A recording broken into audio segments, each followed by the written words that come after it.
Bismillahirrahmanirrahim. Assalamualaikum warahmatullahi wabarakatuh. Perkenalkan, nama saya Roni Setiawan dari kelompok 6 beserta teman-teman saya yang lain, yaitu Hausana Paskah, Ferdiana Pangestu, dan Muhammad Adriansyah. Baiklah, pada kesempatan kali ini kami akan mempresentasikan hasil diskusi kami, yaitu tentang urbanisasi dan pengangguran. Baiklah, materi yang pertama yaitu definisi urbanisasi. Urbanisasi adalah peningkatan bertahap proporsi orang yang tinggal di daerah perkotaan. Sedangkan menurut Word, urbanisme adalah cara hidup yang khusus di kota yang diukur dengan skala penduduk, kepadatan penduduk, keterorganan, dan urbanisasi yang dianggap sebagai proses urbanisme ini bertambah dan meluas. Dalam hal ini, urbanisasi dapat berperan sebagai data statistik dalam perubahan masyarakat. Pandangan yang menjadikan urbanisasi sebagai dependent variable kini dapat dilihat dari teori Agnew. Dia menganggap urbanisasi sebagai proses masyarakat yang memberi perubahan pokok dalam cara kehidupannya, sistem tempat tinggal, dan struktur ekonomi daerah. Yang kedua yaitu dilema urbanisasi. Penduduk merupakan aspek yang krusial dalam suatu pembangunan negara, sebab penduduk sendiri merupakan faktor penting selain wilayah fisik. Pertambahan penduduk dipengaruhi oleh beberapa faktor, salah satunya adalah urbanisasi.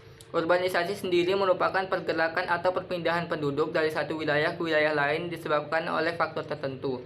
Hal ini disebabkan oleh terbatasnya lapangan pekerjaan di daerah asal mereka, serta masalah kemiskinan yang sudah melekat pada orang pedesaan. Hal ini berdampak langsung terhadap tingginya tingkat pengangguran. Selain itu, rendahnya kualitas sumber daya manusia juga menjadi akar dari pengangguran. Baiklah, selanjutnya tentang dua faktor utama penyebab terjadinya urbanisasi. Yang pertama ialah faktor penarik. Ada beberapa alasan yang menarik mereka untuk pindah ke kota. Yang pertama, melanjutkan sekolah. Mereka menganggap mutu sekolah di kota lebih baik bila dibandingkan dengan di desa. Yang kedua, terpengaruh cerita dari mereka yang merantau ke kota bahwasannya mencari pekerjaan lebih gampang dan membuka usaha juga lebih mudah bila dibandingkan dengan di desa. Yang ketiga, tingkat upah di kota lebih tinggi bila dibandingkan upah buruh di desa. Yang keempat, keamanan di kota lebih tinggi. Yang kelima, hiburan jelas lebih banyak di kota bila dibandingkan dengan di desa. Yang keenam, kebebasan pribadi lebih luas. Yang ketujuh, adat atau agama lebih longgar bila dibandingkan dengan adat istiadat yang ada di desa. Dan beberapa alasan individu lainnya untuk pindah ke kota. Yang kedua yaitu faktor pendorong. Tingkat hidup di desa umumnya mempercepat proses perpindahan ke kota yang disebut dengan migrasi. Ada beberapa faktor penyebab migrasi sebagai berikut. Yang pertama, proses kemiskinan di desa. Di desa di Indonesia, terutama di Jawa, sebagai akibat pertambahan penduduk yang cepat, telah menyebabkan perbandingan antara jumlah penduduk dan luas lahan pertanian menjadi sangat timpal. Yang kedua, lapangan kerja yang hampir tidak ada.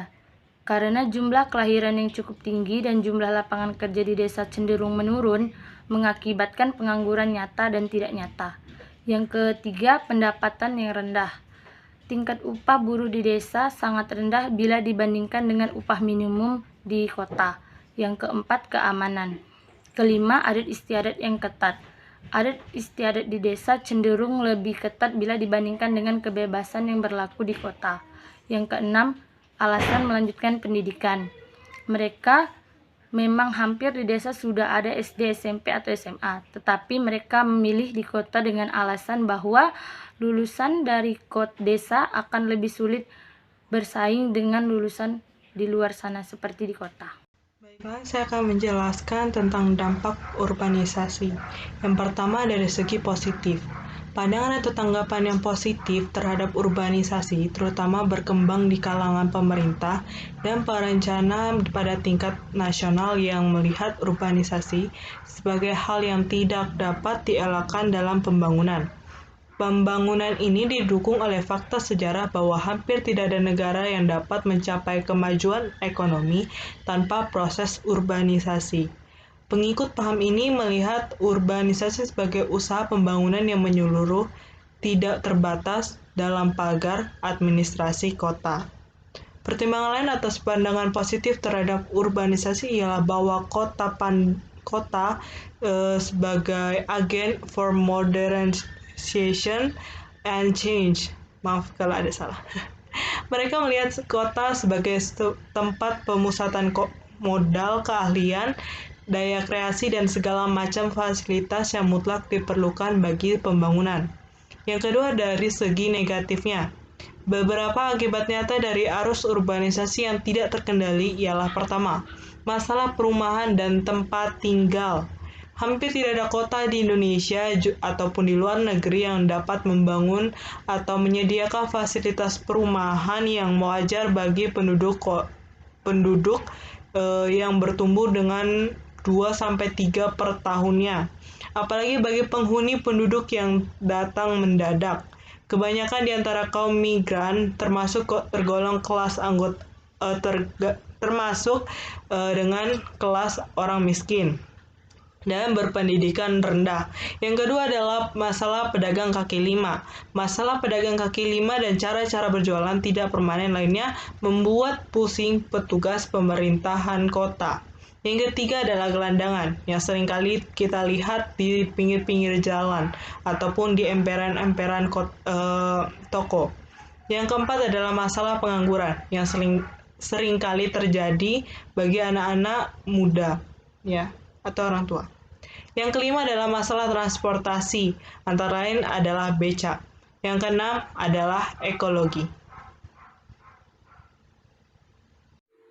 Berikutnya sektor informal. Sektor informal diartikan sebagai unit-unit usaha yang tidak atau sedikit sekali menerima proteksi secara resmi dari pemerintah, seperti dalam hal pengusahanya berupa tarif dan non-tarif terhadap saingan luar negeri, penyediaan sarana produksi dengan murah dan syarat pinjaman yang lunak dan lain sebagainya.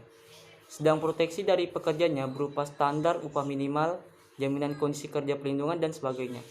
Sektor informal pada kenyataannya mampu menjadi penopang ketidakmampuan negara menyediakan lapangan pekerjaan bagi warga negaranya. Pada saat ini, sektor informal mampu menyerap tenaga kerja dengan pendidikan rendah dan tanpa keterampilan tinggi, dan mengurangi pengangguran dan setengah pengangguran di Indonesia yang cenderung meningkat setiap tahun. Sektor informal memiliki beberapa peranan yang sangat penting, yaitu yang pertama, menopang ketidakmampuan negara menyediakan lapangan pekerjaan bagi warga negaranya, dan yang kedua, mampu menyerap tenaga kerja dengan pendidikan rendah dan tanpa keterampilan tinggi, dan mengurangi pengangguran dan setengah pengangguran. Yang ketiga, mengisi seluruh sudut perekonomian nasional dari sektor pertanian dalam arti luas sektor industri. Yang berikutnya, peranan sektor informal dalam mengatasi masalah urbanisasi untuk meningkatkan ekonomi masyarakat perkotaan. Keberadaan sektor informal jangan hanya dipandang hanya sebagai hal negatif saja, tetapi juga harus diperhatikan segi positifnya. Dari segi positifnya, sektor informal mempunyai dampak sebagai berikut. Yang pertama, kemampuan untuk menyerap angkatan kerja. Hal ini mengingat keterbatasan sektor formal dalam menyerap angkatan kerja. Dan yang kedua, mampu menciptakan lapangan kerja baru. Sektor informal yang selama ini bagi sebagian orang dianggap lebih sering sebagai beban yang mencemari keindahan dan ketertiban kota, justru perlu dilindungi, dibangun, dikembangkan, atau dibina sehingga dampak negatifnya bisa dihilangkan karena sektor ini mampu menciptakan lapangan kerja sendiri tanpa bantuan pemerintah. Baiklah, sekian presentasi dari kelompok kami. Apabila ada kekurangan atau kesalahan kata, kami mohon maaf. Wabillahi taufik wal hidayah. Wassalamualaikum warahmatullahi wabarakatuh.